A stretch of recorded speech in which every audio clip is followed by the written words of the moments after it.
Welcome to Winners, Wallets, and Worldviews, the only show that's going to teach you how to be somebody.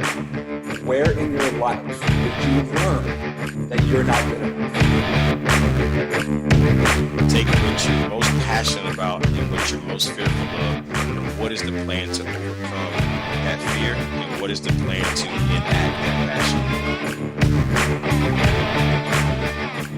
What's up, everybody? Welcome to Winners, Wallets, and Worldviews. I am your host, AJ Armstrong. You can follow me on Instagram at AaronArmstrong33, or you can always go to my website, AaronJArmstrong.com, where you can listen to all the other podcasts as well. But excuse me, today we have a very special guest. His name is Dr. Travis Zigler, and we wanted to bring on an actual doctor to discuss all of the different debate we're starting to see in this world about the holistic versus traditional medicine. And especially with this COVID-19 pandemic that's going on in the world, I wanted to get an idea of what a real doctor thinks, and also a doctor that's open or has practiced holistic options as well. So you guys know me, I'm kind of a centrist on this issue between holistic and traditional medicine. I'm learning with the best of us, and I'm open to both sides of this. So I wanted to bring on Dr. Travis Zigler and ask him some of these hard questions that someone opposing a holistic approach might look at, but also have him fairly represent the traditional medicine approach as well.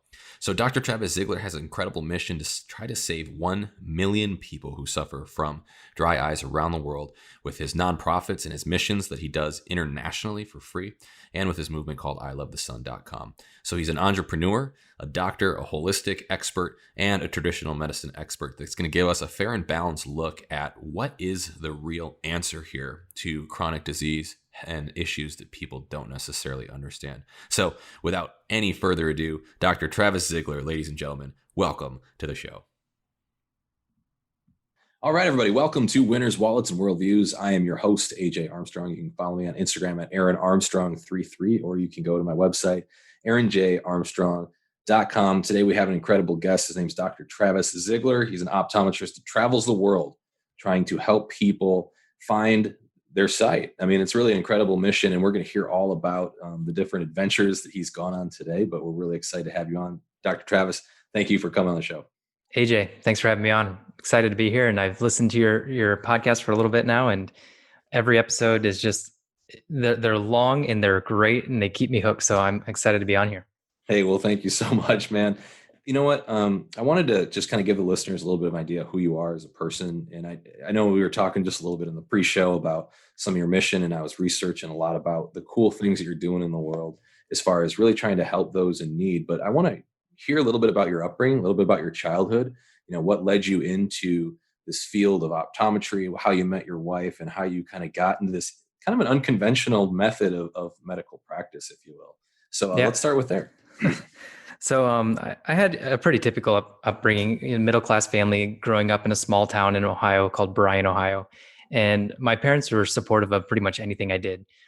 They never really, if I wanted to quit something, they let me quit.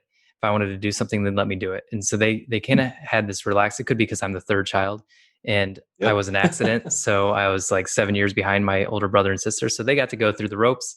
I just got the relaxed parenting. So with that relaxed parenting, they always just encouraged me to do whatever I wanted to do. And I didn't really know what I wanted to do. And so I went to Ohio State University for undergrad. And while I was there, I knew I wanted to do something in medicine. I just didn't know what, because I knew I wanted to help the world some way. My uncle is an optometrist down in Columbus, Ohio, where Ohio State is. And my parents were just like, why don't you just go work for him while you're in undergrad and consider optometry? And I was like, okay. So I just kind of started working for him in undergrad, 20, 30 hours a week when I was in school, and ended up falling in love with the profession of optometry and being an eye doctor. And so I applied after my third year in undergrad and got into optometry school. So I ended up doing undergrad in 3 years, and then optometry school was another 4. So then during optometry school, I continued to work for my uncle, and really just fell in love with being an eye doctor and just that whole, the lifestyle and getting to know people in the network. And something happened in 2007 that this is my second year in school. And this is about the time my wife came into the picture as well. She was a year behind me in optometry school. And we went to Ecuador together. Ecuador was our very first mission trip we ever went on, and that was in 2007. And we were in the first 2 days of clinic. I'd never really been out of the country other than to the Caribbean. And we're in the slums of Ecuador setting up these clinics. And on the third day, after the shock had worn off of what I was participating in, I remember helping this guy named Angel Riviera. And Angel was in line, and we're taught to look at the line for our clinic before clinic starts and to see if there's any emergency patients in there to get him to the front of the line. And I pinpointed his red eye, got him to the front of the line, brought him in, and he had a pressure of about 80, and our normal pressure is about 20. So he had 4 times that of a normal pressure. And what that is it's glaucoma, and it's very painful when it's that high. And so essentially he was already blind from it, unfortunately, and we couldn't bring back that vision. But we brought the pressure down to about 35 that day in clinic after about 2 to 3 hours of care. And he was this hard-nosed farmer, probably 80 years old. And I remember, like, am I even like impacting this guy's life or whatever? And then when the pain went away, he burst into tears and he just gave me a hug and he said, "God bless you, God bless you, God bless you." And that's when I lost it. And that's when my life was forever changed, because that was 13 years ago. And I still get goosebumps telling that story, because I realized that the mission work is what I want to do with the rest of my life. Now, fast forward a couple of years, I didn't realize I'd get to it as much as I do now. I didn't realize I was going to be able to get to do it as much as I do now at my age. I thought I'd get to it when I'm 55, 60 years old. But we stumbled across a lot of things that happened in between then and now that actually has me not practicing anymore optometry. I'm not an active optometrist. I call myself a recovering optometrist now. And I now focus more on entrepreneurship in the e-commerce world. And so there's a lot of steps to go. But before I go on, do you have any questions over the mission trip or anything you want me to? Yeah, it's interesting. I mean, how did you kind of stumble into this mission? What was that like? And also, just backing up a step, I guess, what made eyes interesting to you out of all things? Was it just the anatomy of it, or was there something different about it? I loved the lifestyle. So I saw optometrists, and you hear all these horror stories of medical school, how they're in clinic 80 hours a week, they're sleeping there, they're doing surgery there, they're waking up at odd hours. And I saw this optometry profession, and it's 9 to 5, and they live great lives. They're all happy. Like, if you look at the stats on like doctors, like optometrists are always the happiest. They have the lowest divorce rate. It's just like the lifestyle of optometry was so great. And, working for my uncle that 7 years before I became an optometrist, I got to see his lifestyle, and I was like, this is a great lifestyle. It's very relaxed. They get to go on vacations when they want to. They get to run their own practice, and I just love the lifestyle of it. And so I decided to do it, and it was only 4 years on top of undergrad. And so, and medical school, I actually almost became an OBGYN. That was my second choice. And I loved in vitro, which is funny because we actually almost had to do in vitro later in life. But Really? so in vitro was kind of what I was going to go into, but then it was like 13 years after undergrad, and optometry was 4. So I was like, you know what? I'll go to optometry school. If I don't love it, I can always go back. Sounds crazy, but you can always go back and start over. Even if you're 50 years old right now, you can go back and start medical school right now if you want. And it's never too late. And I have colleagues that went to optometry school, and then 10 years later, they went back to medical school to become an ophthalmologist. And so you can always go back no matter what stage of life you're at. I'm always curious on every time I have a good friend of mine who stood up at my wedding. He's currently a doctor in Iowa right now. I'm always curious whenever I have conversations of just like your opinion of the medical school experience and, your opinion overall of kind of the health system. Because I know there's a lot of controversy in the world around that. I'm just kind of curious on what your thoughts are. The health system, it needs repaired, but there's no like cookie cutter answer to it. Like, Canada has universal health care. We have our health insurance plans, and then Europe has their own little universal health care. And there's no good answer to any of it, because with America, we're so big and it's so diverse that it's very hard to adapt one system that's going to fix everything. But it is broken, and we just need to figure it out. And that's kind of why I got out of optometry, because I got sick of every 6 months, if not sooner, something would change that would drastically change your practice. Either your reimbursements would go down, you would have to start complying by new restrictions by the government. Online space people were coming in online, battling you, and the legalities of everything. It was just getting very, very hard to practice, and it took the fun out of it. Sure. And so there's so much restriction around it now that it took the fun out of it. And if you talk to doctors now, most of their grumblings are from either what the government's doing or what insurance companies are doing. And it's because they've made it just a real big pain to practice. And I loved just taking care of people. That's why I became a doctor. And with all the regulations around it, I couldn't do what I love to do anymore. And it stressed me out running a practice versus me having fun. And so that's why we kind of shifted to this online model. And we'll go into that, I'm sure, a lot more later. But it is broken. It needs fixed. Who's going to fix it? I have no idea. I'm counting on Jeff Bezos and Amazon to fix the whole thing because he fixes everything. So Yeah, Elon Musk or Jeff Bezos will get on there. Do you have an opinion at all on just? I get a lot of guests on, and with Marissa and I being so involved in like the fitness and the health community, a lot of times we run into people that are really, I would say, all the way on one side of the holistic versus traditional medicine pendulum.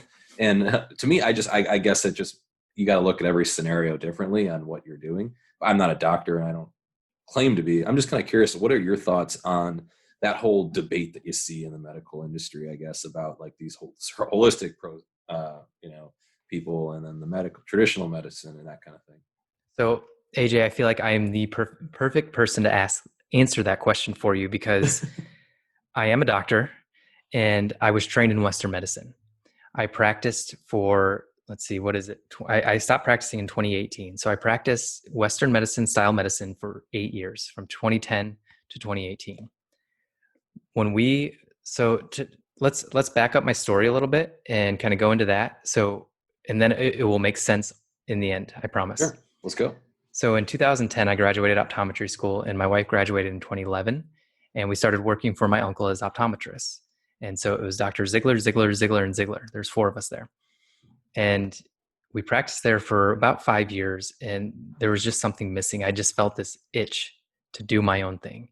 And so we did the 3 things you're not supposed to do. We quit our jobs, we moved across the country, and we started 2 businesses. So we moved to South Carolina from Ohio, and then we opened up 2 practices, one for her, one for me. And then we just started working. Like, we had our life savings, which wasn't much because we'd only been out of school for a couple of years. And we're just like, let's just do it. And so I told my wife that when we moved to South Carolina, we could try to start having kids. And so we started trying in January of 2015. By July of 2015, we knew something was wrong. And we couldn't figure out what it was, but we ended up getting diagnosed with infertility. And so we tried everything Western medicine had to offer. We did injections, we did metformin, we did Clomid. We did everything that our fertility doctor told us to do. And then finally, our fertility doctor was just like, okay, we've done pretty much everything we can short of IVF. And you pretty much can do IVF now. It's going to be $25,000, and you have about a 17% chance of getting pregnant. And I was just like, well, that's crazy. I was like, there's got to be another way. And so we scheduled our IVF appointment, and we like a month later, and the morning of our IVF appointment, I woke up and it just didn't feel right. I didn't feel like this is the path for us. So I looked over at my wife and I said, call to cancel your IVF appointment. This isn't for us. And we decided to go down the Eastern medicine route, the holistic route. And so we actually started working with an acupuncturist. We started studying Eastern medicine, herbals, supplements, things like that. And my wife and I are vegetarian. We run half marathons. We're very healthy people. And so we were just diving into health a little bit more. And we made a couple adjustments to our diet. We added avocado a day, increased healthy fats. We increased greens even more. We ate a lot of greens already, but we increased greens even more. We increased avocado, so healthy fats, organic coconut oil, organic avocados, organic olive oil. And then she was doing acupuncture. And in 3 months, we got pregnant. Wow. So we now have a 2.5-year-old. And so that was about 3 years ago now. And it completely shifted my whole mindset around medicine. I was like, if we followed the Western medicine approach for 3 years and got no results, and mind you, those medications make you crazy. Like mood swings, rage, you name it, the side effects are real. And pretty much what a medication is just a toxin to tone down a symptom. And so what Eastern medicine and holistic medicine is all about is it's about getting to the underlying cause of this problem and fixing the underlying cause, which will then in turn fix the symptom that you're having a problem with. And so our whole mind was just shifted. And we're just like, how can we continue practicing Western medicine, not to mention the logistics of the insurance companies and the government regulations, but how can we continue practicing something that our beliefs are shaken about it? Because now we're believing that holistic medicine is the way to go. So we started shifting everything to Eastern medicine, but we still had two practices that were Western medicine. So we actually ended up selling our two practices and going all in on our online business. So we started the online business at the same time as our two practices, but we did it before we went to work and after we got home. And it was just kind of a side business. And luckily it grew fast enough that we were able to sell our practices, get rid of our doctor income, and actually go full-time into this. And we've been full-time for 2 years now on our online business. And what we teach people in our online business is called I Love. It's all about healing dry eye. Our mission is to heal 1 million dry eye sufferers naturally by the year 2030. What is dry eye? Dry eye. So if you don't know what it is, you don't have it, which is good. But dry eye is just like it sounds. It's where your eyes feel itchy, irritated, gritty. It feels like there's something in your eye, but you can't get it out. You have red eyes. So that's what dry eye is. And it's huge. And so there are probably 30 million people in the United States that suffer from dry eye alone. And it's primarily 60-year-old females and older, give or take about 15 years. So it tends to be a postmenopausal female that hits this. Now, postmenopausal women go down a whole slew of symptoms, this pathway, but it can all be solved by decreasing the inflammation in your body and getting back to Eastern medicine, this holistic medicine. So to answer your question, I believe wholeheartedly in Eastern medicine to be your number one step for healing any disease. And I believe wholeheartedly, can you have two holes of a heart? But I believe wholeheartedly also that Western medicine is here for a reason too. It's here for catastrophes. It's here for traumatic events. It's great for that. But if you have a longstanding disease like high blood pressure, diabetes, high cholesterol, arthritis, dry eyes, these are all due to inflammation in your body. And so if we can decrease the inflammation using holistic medicine, Eastern medicine approaches, then you won't have to worry about using Western medicine for your heart attack you're going to suffer in 5 years. There's the answer to your question. Yeah, that's a great answer. And I think that it shows too, just, you've been on both sides of this. I mean, oddly enough, we're going through a situation with our cat. I know she's just a cat, but same kind of thing. She had all these odd symptoms, and we took her into a 24/7 animal referral center.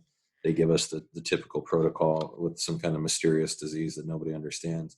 So we went then to a homeopathic doctor, and he seems to be going a totally different alternative approach because it seems to be an odd immune disorder. So it's just it's interesting, I think, when you look at it from starting with conventional medicine versus finishing with holistic medicine. And I think the inverse of it almost makes more sense. You start with a holistic approach. If that doesn't work, and then you almost use a conventional medicine as a backstop, if you will.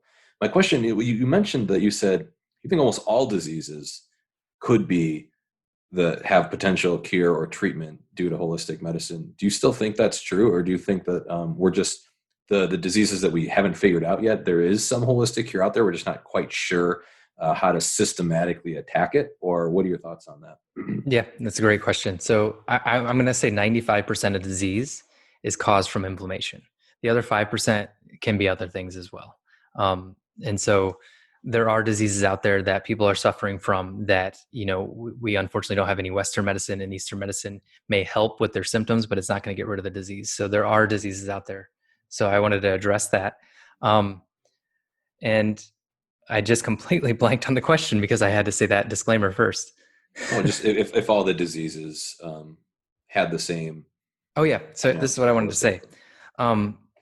So the reason we don't approach holistic medicine first is because medical schools don't teach it. Number one, medical schools teach you how to prescribe a medication. Why is that? And I don't know. In my like conspiracy theory, um, it's because pharmaceutical companies are in control of so much. Yeah. Insurance companies are in control of so much that, you know, so back in like the early 1900s, medications first started coming out and we didn't know much about them. We didn't know that medications were pretty much toxic. We just knew that they were helping with things. And so I think this transformation occurred in medical school, that we were just teaching people that, hey, if you have this, take this medication. But now we're in this stage of life where we're learning that these medications are actually causing toxicities in us too. So you're taking a pill to get rid of a side effect that's going to give you more side effects, if that makes sense. And so that's what we're taught in school, unfortunately. And then you come in with another side effect and we give you another pill for that side effect. So I had patients come in that were on 12, 15, 20 medications when all they had to do is change their diet and they could get rid of all those medications. And so it's hard as a doctor, as a Western medicine doctor, to talk to people about holistic medicine because it's so time consuming and it requires some drastic changes in your lifestyle. And most patients don't want to hear that. Believe me, I've heard it over and over again that they just don't want to change. But if the pain point becomes big enough, they will change. And unfortunately, it has to be something like a heart attack or a stroke or dry eyes that are so debilitating that they can't even leave the house anymore. And so it's hard to educate on holistic medicine. That's why we moved our whole model online. We don't do consults one-on-one. We teach people with broad videos. And it's not necessarily one-on-one, but I've had patients say they've got more results from our 8-week dry eye boot camp than they did 8 years seeing their doctor. Sure. And it's because we address the underlying cause. And it's a simple boot camp. You change one thing per week for 8 weeks, and they're simple changes, but they make a drastic difference. And so I had the luxury of being able to do that because I made that boot camp once, and now people can go through it forever. Whereas in a doctor that's in a chair, it's very hard to give them 8 weeks worth of knowledge when you're sitting in front of them for 10 minutes. I'm with you. The government and the insurance companies are regulating that we see more and more people because our reimbursements are going down. So it's harder to go with that. So the easiest thing to do is grab that prescription pad and write out a medication. And so that's the unfortunate realization. That's the struggle that we're having here in America, is that, we need to take this more holistic approach, yet we don't have time to do it. And so I actually see holistic practitioners. So I went and saw my holistic practitioner. It was $550 to see him, but we sat there for 3 hours and talked. And he did a full exam on me, and I got 12 vials of blood drawn. I did a 24-hour urine test, and it was just a full comprehensive workup. It wasn't your typical doctor workup. And he really got to know me. We email back and forth because I have a yearly plan with him now. And that was a little bit more than the 550, but that's what we need to be doing. We need to go find these holistic practitioners. There's pretty much one in every big city, if not more than one. And you need to find them because they usually don't take insurance though. And you pay for what you get. You're going to get a great exam and a very thorough exam from a holistic practitioner. And they're going to be able to help you with supplements. They're going to be going to be able to help you with diet and everything. And so it's just a matter of shifting to the doctor that you're seeing to more of a holistic, just like you did with your cat. Yeah, I think and see if maybe you'll disagree with this too, and I hope you do. But one of the things I've thought about a lot, and my wife is, I'd say, leans much harder towards the holistic side, and I'm somewhere probably in the middle. And one of the things I wonder is, I get that the education system for medicine, like, I'm a systems engineer, I'm not a doctor, but one of the things that we learned how to do was we learned how to do experiment design. We learned how to analyze univariate equations, multivariate equations, and really pick apart and critically think when it comes to stats.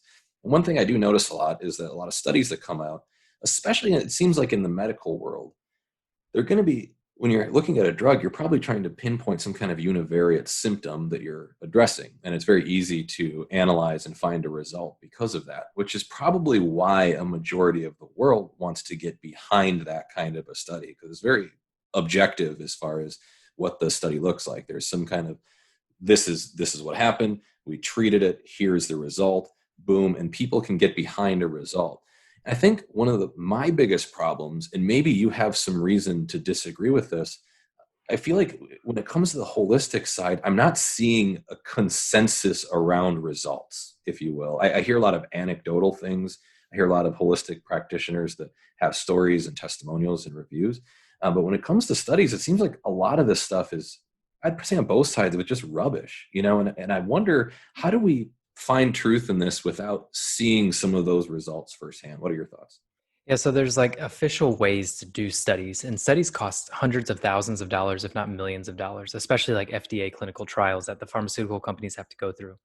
And, you know, having the money to spend on that is key, but having something to sell after you do these studies is the other key to it. And so that's how pharmaceutical companies do so well, is because they go through these FDA clinical trials with all these studies, and then they have that result in the end, and you can't get approved unless you have the result, and then they have a medication to sell in the back end that will make up for the amount spent on those studies.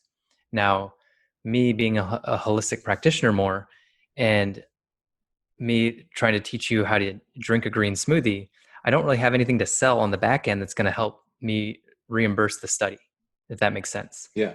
And so you're not going to see as many. There are studies out there, but you're not going to see as many on, does spinach help with dry eye? And I'm going to say yes, because I've seen it, like you said, stories, testimonials, but I don't have an official study, because nobody's going to study. The Spinach Foundation's not going to say, let's study and see if we can help dry eye with our spinach, if that makes sense. So Yeah, I think that makes sense. I mean, that you're looking at the ROI on doing a study has to be there. And if it's just things you can find over the counter at the grocery store and the vitamin shop, then it's going to have a lot less of a payoff. So therefore there'd be less of an incentive to make that study. But the optimist in me wants to think that there is going to be a foundation that yeah. would support this, or that there's nonprofit that would get behind some of this. Is that there, or is that just are they part of the issue as well? I'm sure there is some of this going on. It's just not at the scale that medications are, and medications get the news. Now, I Right. will say one thing: our Dry Eye Bootcamp Challenge, we actually use the same survey that most medication eye drops go through. It's called an OSDI score. It's Ocular Surface Disease Index, and we Mhm. give it to our clients that go in before, and we give it to them after, and the results have been amazing. And so we match them up after and before, and everybody's got improvement. And the improvement score, the amount that they improved, is actually better than the prescription eye drops that are all out on the market. Wow. Yeah, I mean, I think those are I mean, it's showing such promising results, and I love to see. I think the world's totally changing in that direction. Think about it. I mean, 10 years ago, you couldn't get anything. Holistic medicine was just thought of as just like witchcraft, and Mm-hmm. here we are now. It's actually starting to work, and it's starting to become a little bit more mainstream, and I like to see that happening in the world. Where have you noticed the biggest issues are now, as a business owner trying to market, trying to brand, trying to create this business online geared around holistic medicine? Where have you noticed a lot of the friction and the rubbing points? You know, I love what I'm doing, and so it doesn't feel as, I don't feel like I'm fighting as much, because I'm just doing naturally what I love to do. My wife and I have a YouTube channel called The Dry Eye Show.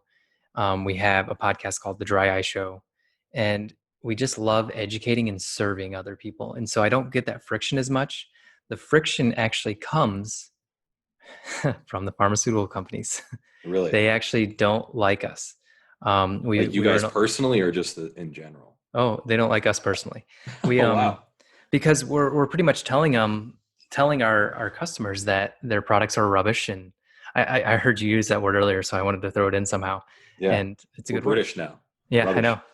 But so they were pretty much telling our consumers that, prescription eye drops, you don't need them. You just need to follow this path. Instead of taking a prescription eye drop, drink a green smoothie for breakfast in the morning. And the pharmaceutical companies don't like that. Even though we did nothing wrong, they will still find a way to come after us. We were in a lawsuit with one pharmaceutical company all of 2017. No kidding. No, it was awful. It was the scariest. I thought our business was over because we didn't have the money to fight them. But we won, and we ended up winning, and they paid all our legal fees. So that turned out in the end. But we have pharmaceutical companies coming after us all the time online, And that's the biggest friction point now. And it's just because they don't want this message going out there. And have you ever heard of Dr. Mercola or Dr. Gundry? I have not. No. So I'm sure my wife has. they're two of the biggest holistic practitioners online. I don't know much about Dr. Mercola, but Dr. Gundry is a heart surgeon, and he preaches holistic health before he'll ever do heart surgery. So you have to change your diet before he'll ever do heart surgery on you, because he knows that the diet change that he recommends will pretty much heal your heart without needing surgery. And so he educates them on that first, and then does surgery on them if that doesn't work in a couple months or so. And so he is the definition of what we want in this world. And those two, what I was getting at with this was those two had a huge following online. They still do. And their websites were getting millions and millions and millions and millions of hits a month. I'm talking like 10 to 20 million hits a month. And the conspiracy, or the theory behind it, the conspiracy behind it was that the pharmaceutical companies paid Google to de-rank them, and now they get like hundreds of thousands of hits a month instead of that multi-million. And it's interesting. You can see the data online, but they went nuts. They went after, they were doing YouTube videos, Facebook ads, everything, to put the word out there that the pharmaceutical companies are doing this. And so it's interesting. So when your voice gets loud enough as a holistic practitioner, it seems like there's somebody out there that's trying to push us down. And so we're not that big yet.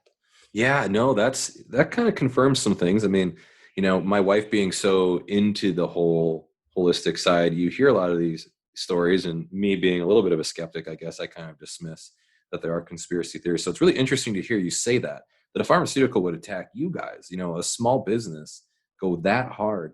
And then it makes you wonder, how many more cases is this going on with just small people who are finding things and they're having results, are getting just completely shut down, scared by big letterheads from law firms, supported by an endless supply of cash flow from some kind of pharmaceutical company, to where we are at an aggregate theme here, seeing some type of suppressing of information, of truth, of what real health could look like, because there's only a couple key stakeholders here that are really controlling the purse strings. And quite honestly, the pharmaceutical company has nothing to worry about. The fact is that humans are lazy. There's 5% of us that are very motivated and that just want to go. We work out hard, we play hard, and we do business hard, and we stay healthy. But there's 95% of us that don't. And it's unfortunate, because I want to help the 95%, but the pharmaceutical companies, our population is growing, it's not shrinking, and people are getting sicker.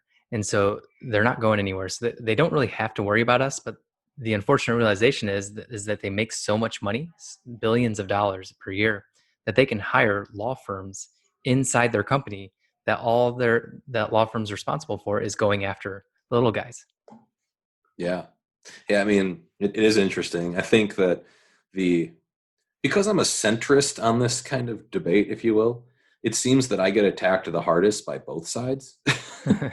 So like all my holistic friends think I'm just some kind of like, evil freaking don't care about health or the aggregate at all. And then all of my traditional medicine friends think I'm just some kind of like, protesting freak, hippy dippy kind of guy. I'm like, I'm kind of a centrist because I can see a lot of the value, and I think both sides of this here. So I guess one of my questions is just the contrary to I think that argument is that you're going to see people say, well, because this is all pseudoscience, we're really protecting people from buying into something that might seem persuasive but be dismissed by logic.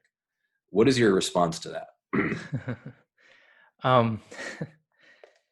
So I always laugh about this. I'll tell you a story to kind of talk through that. And if this story doesn't make sense with your question, then re-ask the question, and then I'll try to rephrase it again. But I was staying with my aunt and uncle, and my aunt's had multiple problems with her stomach and liver, and she has blood clotting issues. And so my wife and I are there. We bring our Vitamix wherever we go. And so we pull out the Vitamix, and we're blending our green smoothies for the morning. We're drinking our green smoothies. They're making their breakfast, and we sit down to drink our smoothies, and they're eating their breakfast. And they say to me, "Oh, I can't have green smoothies because my doctor says they're bad for me." And it's true, if you have clotting issues, you need to be careful with certain things. As they were eating a pound of sausage each. And I was flabbergasted by like what was happening in this conversation that I was having with my aunt and uncle. And it just didn't make sense to me that their doctor would say, you can't have greens because they're bad for you, because of the clotting issue, yes. But here they are eating like a pound of sausage each. And it just didn't make sense to me. So yes, this whole holistic medicine side has studies, but not as many. But try it. Yeah. Just try it. You got nothing to lose. I mean, Stop fighting it and just try it. I mean, the first thing we do in our boot camp challenge is we teach people mindset and eyelid hygiene, because eyelid hygiene is key for dry eyes, but that's not the point of this. Week number 2 is replace your breakfast with a green smoothie. Every single breakfast food is inflammatory. Sausage, bacon, cereal, bagels, waffles, pancakes, everything is inflammatory in that list. Green smoothies are anti-inflammatory. We decrease our inflammation and you're going to feel better. So to all your friends that are saying there's no studies about this and that, replace your breakfast with a green smoothie and see how you feel the rest of the day. See if you fall asleep at 2 p.m. If I take a nap, it's because I feel like it. And plus I have a toddler, but I don't need caffeine anymore. I drink it occasionally, but I don't need it anymore because the green smoothies, the greens, just give me so much energy that they make me want to tackle the day. And to all your naysayers out there, just try it. Try the holistic medicine approach. Try just changing a little thing in your diet. I still have fun. 90% of the time, I'm a gluten-free, dairy-free vegan. And 10% of the time, I eat chicken wings, Texas barbecue, and I drink. Maybe not 10% of the time, like 5% of the time, but I still have those but you have days. some fun. Yes, exactly. I still have those days, like on a Saturday or a Friday night, that I have some fun. But 90% of the time I control it, because then I can have that fun and not feel so bad about it. And so that's what I kind of say to them, if that made sense. Yeah, that makes total sense. Let's shift gears for a second. Let's talk about a little bit about your entrepreneurship story with this whole thing. I mean, I didn't expect to go in worldview that hard, but yeah, you brought it out of me. I liked it. Yeah, it's either winners, wallets, worldviews. I think we talked a lot worldviews there. Let's jump into a little bit of wallets here and learn a little bit about your business and the success that you've had or some of the struggles you've gone through. Yeah, so we started I Love at the same time we started the 2 practices. And when we bought the practices, we actually bought them they were declining. And so we got a really good deal on them. That's why we took it. And when you start a new practice or a practice that's declining, there's a lot of time in between patients. Like I'd see one patient an hour. And I'm usually with the patient for 15 minutes and then my team takes them the rest of the time. But we just didn't have the patient flow to see anymore. And so we started this company online called I Love back in May of 2015, got our first sale in July of 2015. And we started out as a sunglass company. That's why our website is called I Love the Sun. ilovethesun.com, because we were a sunglass company at the time. We're not a sunglass company anymore, but we still have the website. And, we started building this online sunglass company for the next couple of years. And like I said, the online grew faster than our 2 practices did. Our practices doubled year over year, but our online company grew 10x the first year. And then we doubled and doubled and doubled. And here we are today. And then we were able to leave our practices, go into this full time. And we shifted about 2 years ago into becoming more of a dry eye business. And so our mission is to heal 1 million dry eye sufferers naturally. And we then use the profits from this business to fund our charity called the I Love Cares Foundation. And the I Love Cares Foundation helps us fund 2 to 3 mission trips every single year. We go down to Jamaica in October. We go to South America or Central America in the spring. And then in the summer, we go to another Caribbean island. The whole goal of this online business to start out with, so when you work for us, one of your benefits is that we'll take you on a mission trip with us and we'll pay for it. And the whole goal of the online business was to make $10,000 a year to pay for my team, my optometry team, my practice team, to come with us so we could pay for them. And in year two, it well exceeded that. And so we thought that we were going to practice until we were about the age 55 to 60. We were going to quit practicing and finally start to do our mission trips that we always wanted to do 2 to 3 times a year. Well, God had other plans, and he said, nope, you're doing this sooner. He helped us. We built our online business faster. So now we work from home and we can go on these mission trips 2 to 3 times a year now. And it just accelerated our mission. I actually got to retire from optometry. My goal was by 40, and I did it at the age of 33.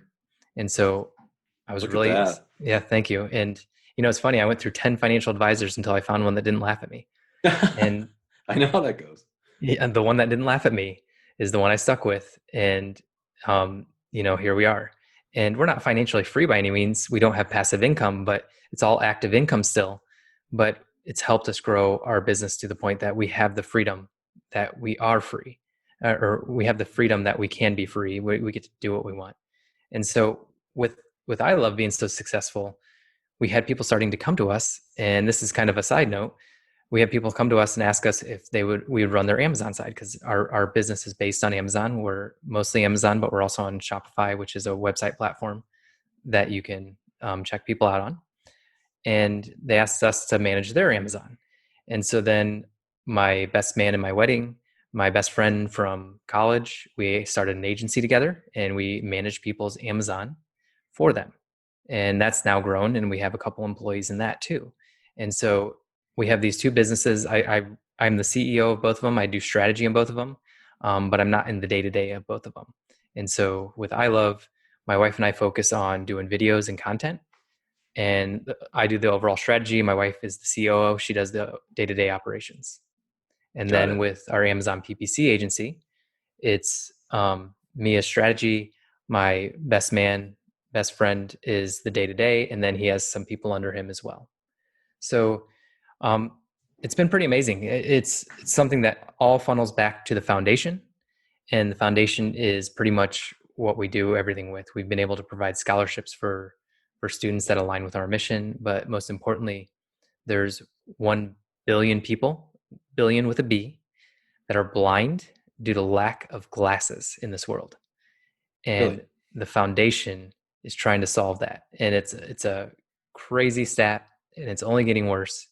But think of like reading glasses that you can go pick up at the store. Yeah. Those can solve almost that full 1 billion, that full problem. Does it just like get worse over time, or how does that work? Like you Yeah, can start off with a mild vision issue and it just turns into blindness at some point? Yeah. So what happens is when we hit the age of 40, we start to lose our ability to focus our eyes. There's a muscle inside our eye. It bends a lens. That lens is very flexible when we're born, but it gets thicker and thicker as we get older. As it gets thicker, like anything, if something's thicker, it's harder to move, harder to bend. And so we can't bend that muscle as much. Starting at age 40, we start to notice symptoms of inability to read up close. Your listeners are probably nodding their head like, yep, that's me. And as you go through 40s and 50s and 60s, it gets even worse. And by the time you're 60, you usually are completely reliant on reading glasses. And sorry to break bad news to you, AJ, if you didn't know that. But is there any good news in that? Can I supplement my like a diet or any kind of holistic practice that would prevent that?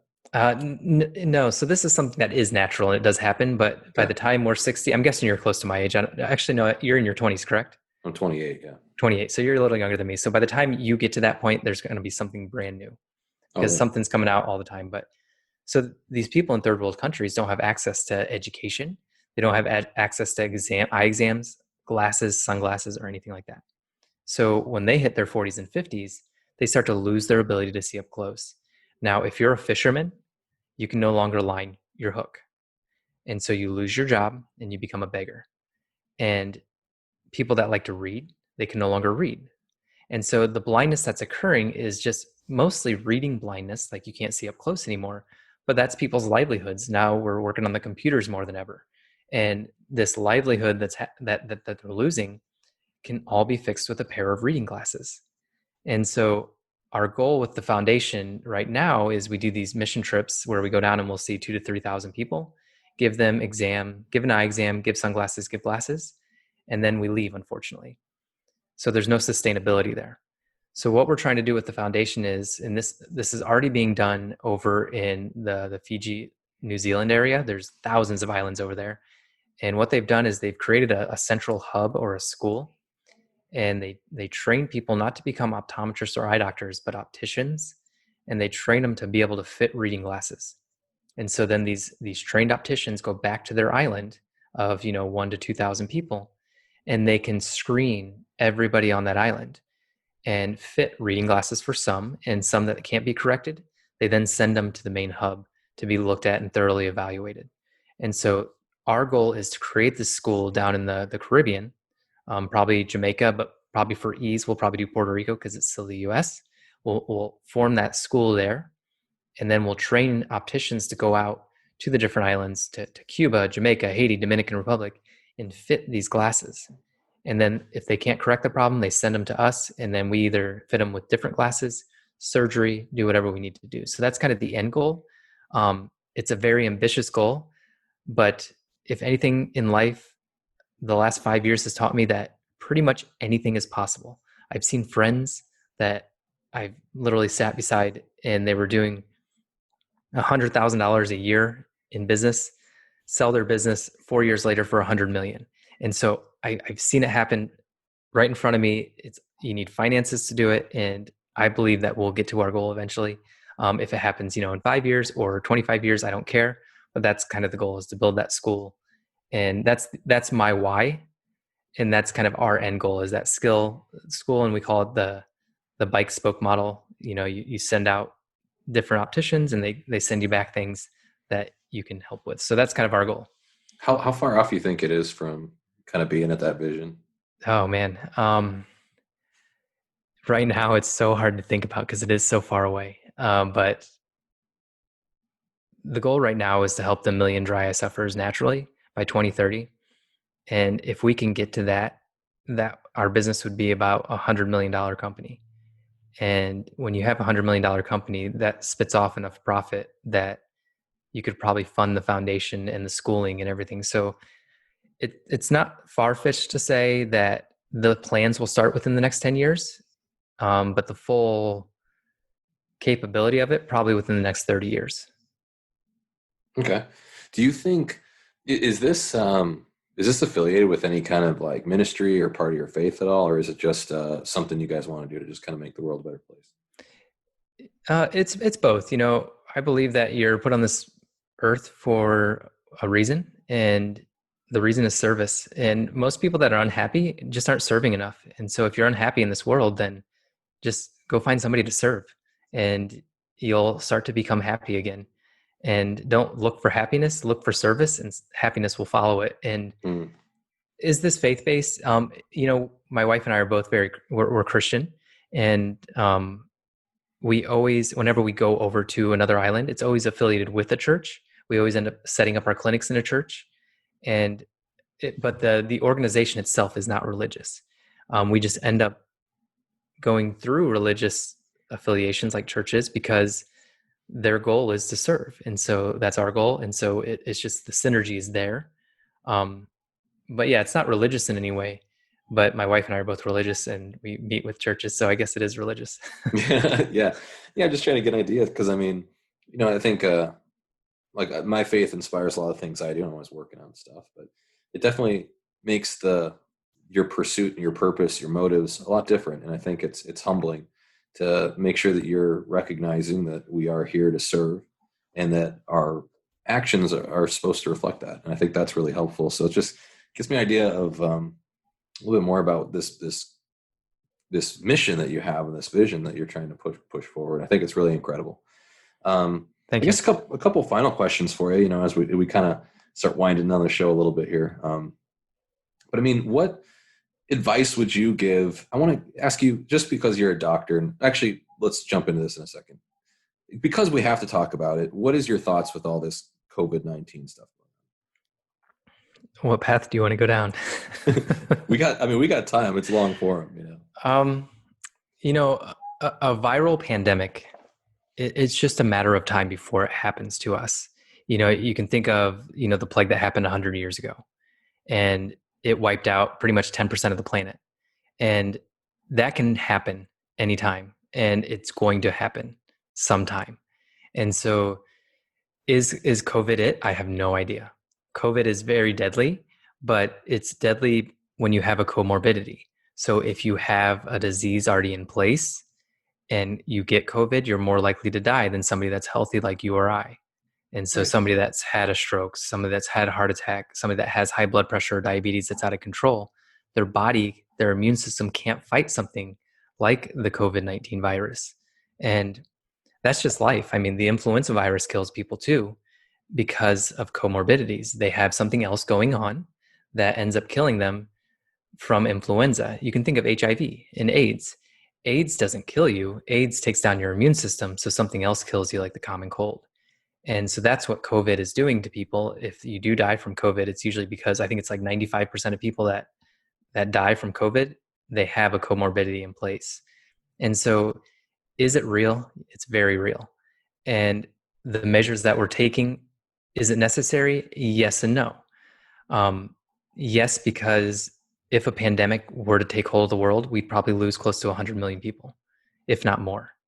And is this the virus that could do that? I have no idea. Ebola is. Ebola, if it would have outbroke, so I think it was in 2019 at the beginning of the year when Congo was having problems with Ebola. Ebola is nasty. So Ebola is not a respiratory disease though.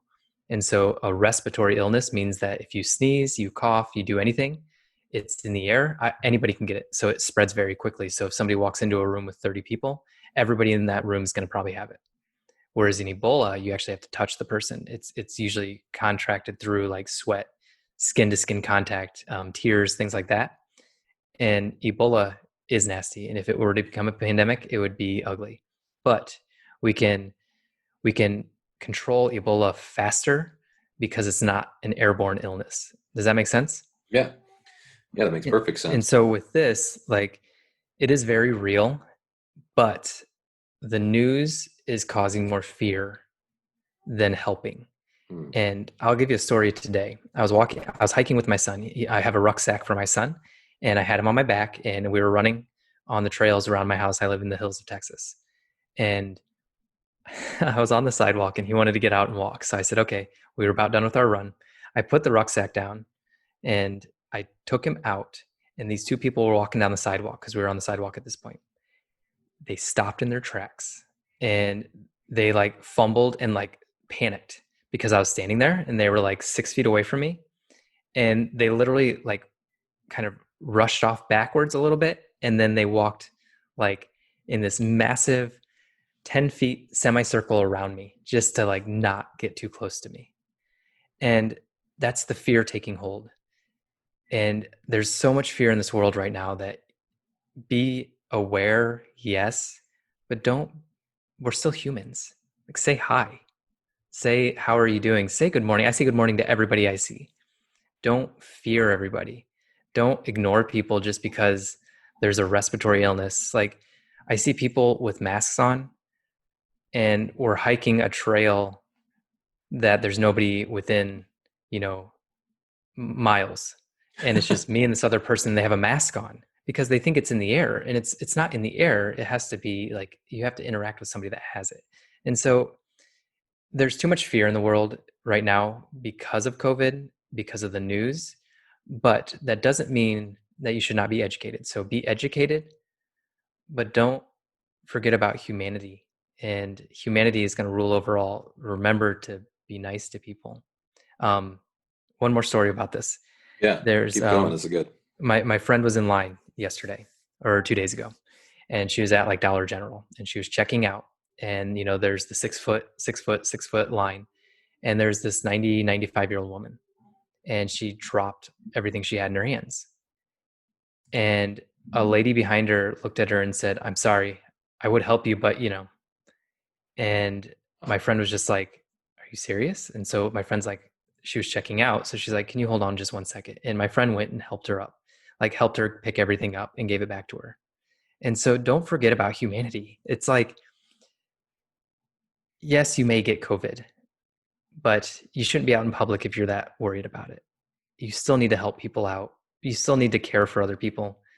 if you, and it's funny because the clinics that we do in Jamaica are so, or in anywhere, they're just so raw. And it's, hundreds of people in a room sweating. It's 100 degrees.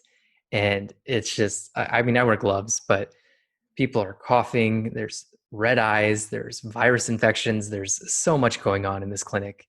And I don't think twice about it. I just think about who I'm serving next. And one last story, and then I'll let you ask another question. So in Peru, I didn't get to go on this mission trip, but I heard stories about it. So um, it's because we were pregnant at the time. And they went down to Peru, and a red eye came into the clinic. And red eye is usually caused, or a pink eye. Pink eye is usually caused from a virus. And as you know, with COVID, with Ebola, viruses are heavily contagious. With pink eye, it's very contagious. And it wasn't your typical pink eye. It was a more severe form of it. And it's called EKC. And a normal pink eye is an adenovirus. So it doesn't matter, but EKC is a more severe form. Lots of swelling, lots of pain, lots of irritation. Every single doctor on the mission trip got it. And they all had these full-blown red eyes that were just swollen, irritated, and they pretty much had to, I think they called off the last 2 days because none of them could go in. I mean, do you think, I guess along this COVID-19 thing, it sounds like what you just described there, most of these times people have pre-existing illnesses or something else, is even more of an indicator that what you're doing is the right path. I mean, when people start to look at building up their immune system, having strong bodies, exercising, eating well, looking at the body as a holistic entity, it sounds like that in and of itself is one of the best things you can do to prevent an outbreak or some odd issue like this COVID thing. Yeah. And so your immune system is a direct reflection of your body. And so your immune system is going to be stronger if you're eating leafy green vegetables, if you're decreasing, meat consumption, if you're eating organic vegetables, if you're just taking care of yourself, taking your multivitamin. We actually have a vitamin called the Hydrate Ocular Health Formula. And it's funny because we were looking at immune support vitamins, and we were looking at all the ingredients in immune support vitamins. And I was like, wait, this is like our ocular health formula. And so we have an eye vitamin that really helps with the retina and the macula. It helps keep those healthy. And it's actually great for the immune system too. So we've been taking it for years, but we now have taken a little bit more just to have that. And it's like zinc and glutathione and vitamins A, C, and E and things like that help with your immune system. And stress is a big one. And so there's this fear going on in the news. And unfortunately with fear, causes stress. And when stress is elevated, the immune system is going down. And to give you an example of this, we had 3 events happen to us right in a row that just 5 months ago that were detrimental. We actually got pregnant again. We got pregnant last year and we lost him in November. And sorry. It's the worst thing that anybody can ever go through. Top of that, in December, we had a friend and business mentor that we were really good friends with, and his business started getting investigated with the SEC as being a Ponzi scheme. And so a good friend of ours that we'd been friends with for 3 years, him and his wife, and we knew his kids, and we found out that we invested in a Ponzi scheme. So we lost everything we had. And then in January, my wife lost her grandfather that she was closest with, and that was the first person that she had ever lost, other than our son, of course. But that all happened November, December, January of this year. And then we decided to move from Ohio to Texas. And so those 4 things happening right in a row was an extremely stressful time in our life. And I take stress pretty well, but stress decreases your immune system. And I got shingles. So I got a full rash of shingles on my right side of my chest. And for those that don't know, shingles is caused from the herpes zoster virus. The herpes zoster is if you've ever had chickenpox. So if you've had chickenpox, you've had the herpes zoster virus. It's dormant in your system. When your immune system is compromised, such as when you're high stress, it tends to come out. And that's what shingles are. Shingles stands for belt. And so it was a belt around the right side of my rib cage. And it hurts. It's irritating. It's on your exposed nerves. And it causes vesicles that are open wounds on your skin. And so It was painful. It was not fun, but I won't get it later in life now. So I'm happy about that. It's done and over, but that shows you the effects of stress on your immune system. So you need to be doing these things, decreasing stress, getting better sleep, taking your multivitamin, taking our hydroocular health formula or an immune support supplement. Sorry, I had to throw a product plug in there. And Yeah. then exercising, just making sure you're doing all that. And that's what our boot camp's all about.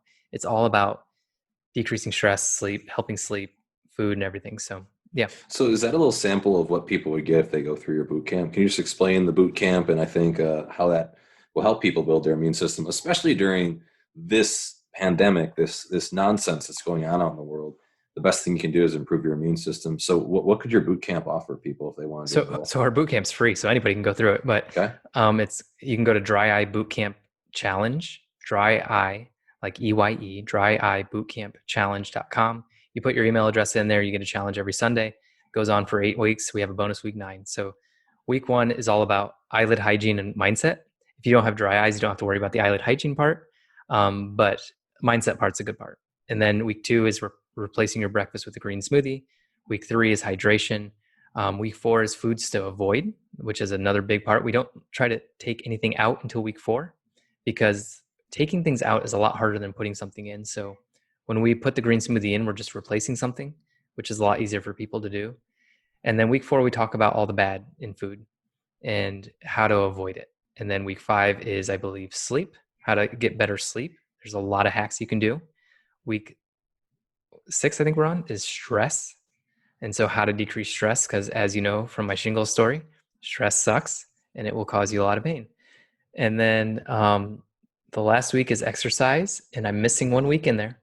But even if you think you know how to do all this stuff better, I still go through it because I even wrote the thing, but I wrote a book about it too. And it reminds me, oh yeah, I forgot we should be doing that more. Yeah. And yeah, go through it and just see what you think of it. One more time, where can they get that? It's Dry Eye Bootcamp Challenge. So dry, DRYIEYE, bootcampchallenge.com. Awesome. Hey man, this was an absolutely fantastic conversation we had today. One last question for you. What kind of advice would you give to any kind of entrepreneur or even aspiring physician, that you might have given yourself back in the day? What advice would you give them? Yeah. Can I give 2 pieces? Absolutely. So they kind of go hand in hand though. Know your why. Your why is what's going to drive you every single day of your life. And if you don't have a why, you won't be happy and you won't know what you're doing this all for. And so our why is helping to solve the 1 billion people that are blind due to lack of glasses. And then our second why is to heal 1 million dry eye sufferers naturally, because I've seen the testimonials. I've seen the people go through it firsthand. I've seen the healing transformation happen when they take the natural route. And so we're trying to reach 1 million people. So knowing your why is just so key. And then because hard times will hit, and when they hit hard because you're either going into a storm, you're in a storm, or you're coming out of a storm. That's for every stage of life that you're in. And when those times hit, your why is what gets you through them. And then the second thing on top of that is persistence. You have to be persistent in whatever you do. People think that we built this successful business overnight, and we grind every single day and we haven't stopped.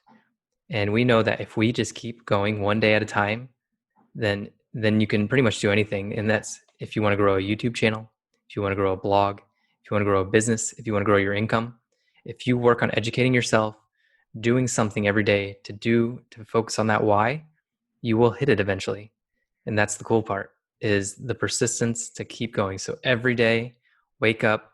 First thing you should do is, what can I do today dedicate 5 minutes to it? What can I do for 5 minutes today towards my why? Now, I have the luxury that this is my full-time job now, but when we were practicing, we woke up every single day. The first 60 minutes of the day, we'd work on this online business so we could stop practicing. And it eventually paid off after 2.5 years. So focus on your why, find your why, and then persistence. And that's something worth mentioning as well. I hope you mention it in a second here, but your YouTube show is phenomenal. There's a ton of resources out there. I think it's, what is it, the Dry Eye Show? Is that correct? Yeah, the Dry Eye Show. Yeah, you've got a ton of subscribers, lots of popular videos out there that you guys can check out. But where else can they get in contact with you, Dr. Travis Zigler, if they want to connect or they want to follow up or get in touch? So it depends on what journey you're on. So if you're on the entrepreneur journey and you have a physical product and you want to chat about how we can help you on the Amazon side, go to Amazon PPC, stands for pay per click, Amazon PPC professionals.com. If you go to Amazon PPC professionals.com, there's a form there that you fill out, and that form comes to me personally, and I just review it, and then I get back to you usually within 24 to 48 hours. Just to see if it's a fit. And so that's if you're like a physical products owner. I do some coaching as well, so you can fill that out if you want some coaching. And then if you're a dry eye sufferer, go to dryeyebook.com. That's where you can get our free dry eye book. And then that's the PDF version. Dryeyebook.com, DRYEYEBOOK.com. And then you can check out kind of our website and everything. And then you can find me on LinkedIn, Facebook, Dr. Travis Zigler, and just add me there. And I'd be happy to chat with you if you have any questions. Hey, wonderful having you on today. This was awesome.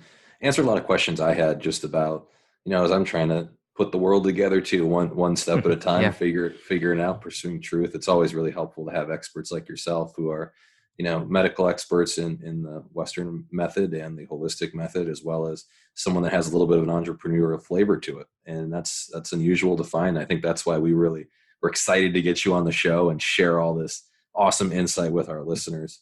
So I wanted to just give you one last thank you, and I'll give you the last word, and then we'll wind the show down. Well, AJ, this was great. I listened to a couple of your other shows. I was like, we're not going to go over an hour. That's not going to, I don't know what I would talk about for an hour, but man, you're a great interviewer.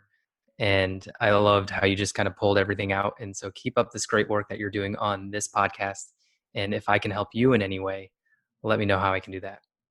Awesome. Well, thank you, Dr. Travis Zigler, for coming on the show. Once again, folks, you can go to aaronjarmstrong.com/podcast to listen to this show and any other show. You can follow me at Aaron Armstrong 33.